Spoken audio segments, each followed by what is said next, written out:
The 2024 election set a number of historic milestones. First president to win non-consecutive terms since 1892. First Republican to win the popular vote since 2004. First election since 1968 without an eligible incumbent president on the ballot. And, in a peculiar case, the governor's race in Utah produced the most total votes for a write-in candidate in U.S. history. Incumbent Republican Governor Spencer Cox, despite enjoying approval ratings supposedly as high as nearly 60%, received significantly less support in his re-election campaign. After dominating his election in 2020 with nearly 63%, Cox won just 53% in 2024. Did Utah voters, one of the most reliably conservative voting blocs in America, swing 10 points toward the Democrats in just 4 years? Not at all. In fact, in both 2016 and 2020, Utah Republican governor candidates Gary Herbert and Spencer Cox outperformed Donald Trump statewide. Yet in 2024, while Cox's support fell 10 points, Trump improved upon each of his previous races in Utah, gathering nearly 60% of the vote, making Utah the 13th most heavily pro-Trump state. So where did the voting bloc of missing Republican voters go? Write-in candidate Phil Lyman, who gathered 13.5%, a total of 200,551 votes. How did this happen? What could have led to this ruby red state's Republican identity crisis? This is the story of SB54 and how Utah's elections have been broken ever since its passage. First, allow me to introduce myself. My name is Daniel McKay, and I'm currently a state senator from Riverton. I'm also the vice president of Suburban Land Reserve, a real estate holding and development company that operates as an affiliate of the LDS Church's Property Reserve. More than anything, I'm known for my big, bold ideas. I led the charge to change Utah's flag and to give Ryan Smith $1 billion to make downtown really cool. What you may not know, however, is my biggest and boldest idea so far, SB54. In 2014, just 2 years after Governor Herbert appointed me to the legislature, I was the House sponsor for this election amendments bill. So, what does it do? Rewind to 2010.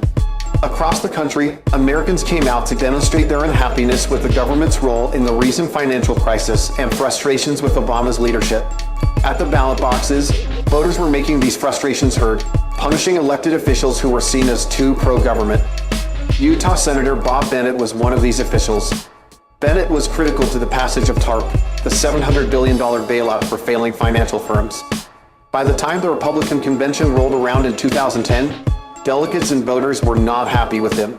At the time, the GOP convention was Republicans' one and only shot at earning their spot on the ballot, and Bennett faced multiple challengers. Bennett was only able to place third and was disqualified from the primary ballot. Mike Lee would go on to win the runoff Republican primary a few months later and was elected to the Senate in November as part of the 2010 Tea Party Red Wave. Back in Salt Lake, powerful interests met to discuss how they could fortify their control over Utah politics. After all, if informed and upset delegates could unseat a member of the Senate Banking Committee at a state convention, what power did they really have? They formed Count My Vote, an initiative designed to allow candidates access to primary ballots outside of the convention system through signature gathering.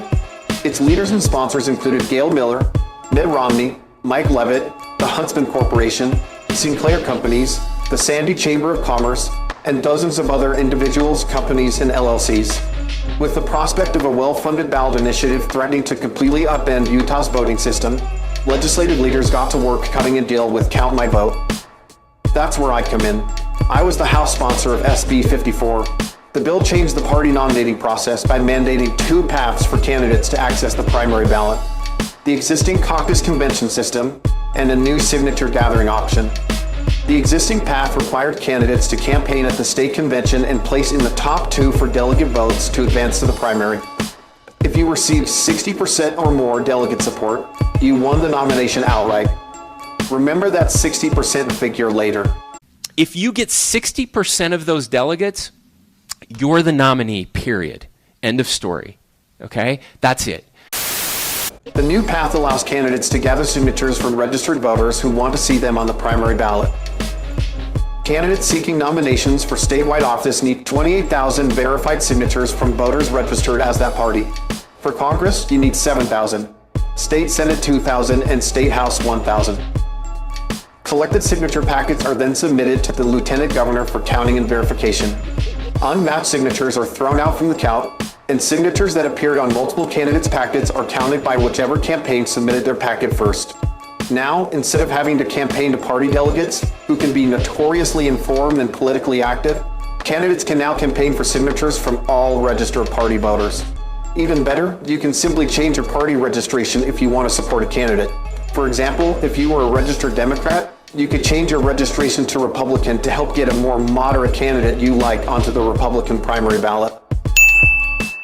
Governor Gary Herbert signed SB54 into law in March 2014, and it would go into effect for the 2016 election.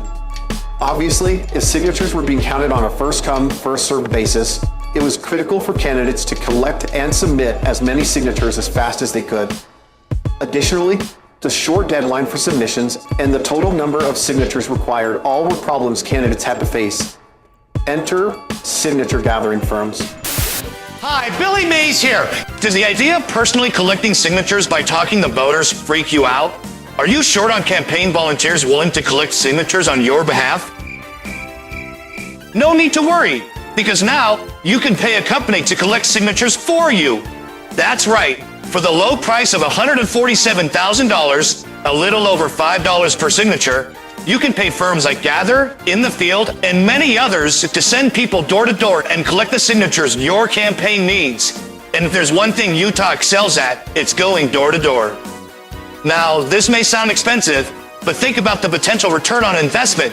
Why risk falling victim to the ire of party delegates if you can afford an insurance policy? I mean, just ask Spencer Cox, Derek Brown, or John Curtis. Each of them lost their respective convention races in 2024. But because they were smart enough to pay hundreds of thousands of dollars, they still managed to qualify for the Republican primary ballot and ultimately win their nominations. Now, of course, this isn't to say the new primary process hasn't caused a little bit of controversy and doesn't have its own critics. Some people have pointed out how easy it is for non-Republicans to influence Republican primaries now. Others have complained the model of allowing companies to essentially charge candidates for ballot access and compete for signatures with campaigns using volunteers is unfair. All of this came to a head during the 2024 Utah governor's race. Republican Governor Spencer Cox was being challenged by State Rep. Phil Lyman. Cox, despite being the incumbent governor, was facing fierce backlash at the state convention in April. Republican delegates from across the state had come to select their official nominee for the governor's race, and most were not buying what he was selling, many going as far as booing him during his speech.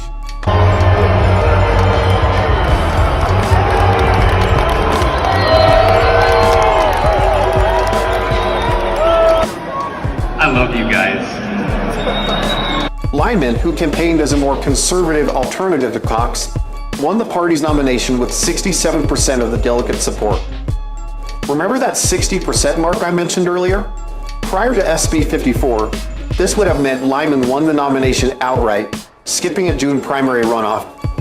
However, with the help of signature collecting firm Gathering Inc., Cox's team submitted 32,883 signatures before the April 1st deadline, securing his spot on the primary ballot and protecting him from the convention results. Or did he? Speculative rumors that Cox hadn't submitted enough verified signatures began to pop up, fueled by the perceived conflict of interest of having Lieutenant Governor Deidre Henderson, an elected official running on the same ticket as the governor, be in charge of counting and verifying his signatures. It was a contentious primary, and one that turned out to be closer than many were expecting. But in the end, Cox won and secured renomination. However, Lyman wouldn't concede.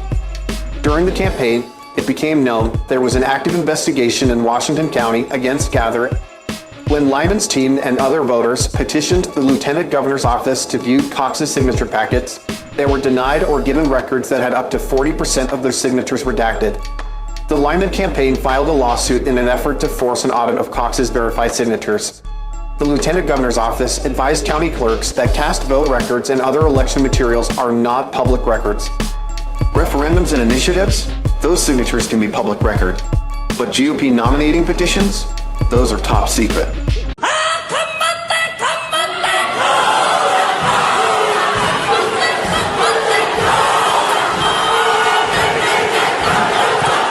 Despite Cox and Henderson's insistence the records were clean, Utahns continued to press the issue. They contacted state and county election officials, pressed for access to public records, and were usually either ignored, rejected, or given contradictory answers. In August, Lyman launched a write-in campaign for governor. Despite the Utah Supreme Court rejecting Lyman's lawsuit, allegations against Cox and Henderson were going away. Suspicions of improper signature counting and record keeping by the lieutenant governor's office persisted. These, along with Cox's questionable positions on issues important to conservatives, left many Republicans frustrated. Support for Lyman's campaign was growing, as were the rifts forming in the Utah Republican Party.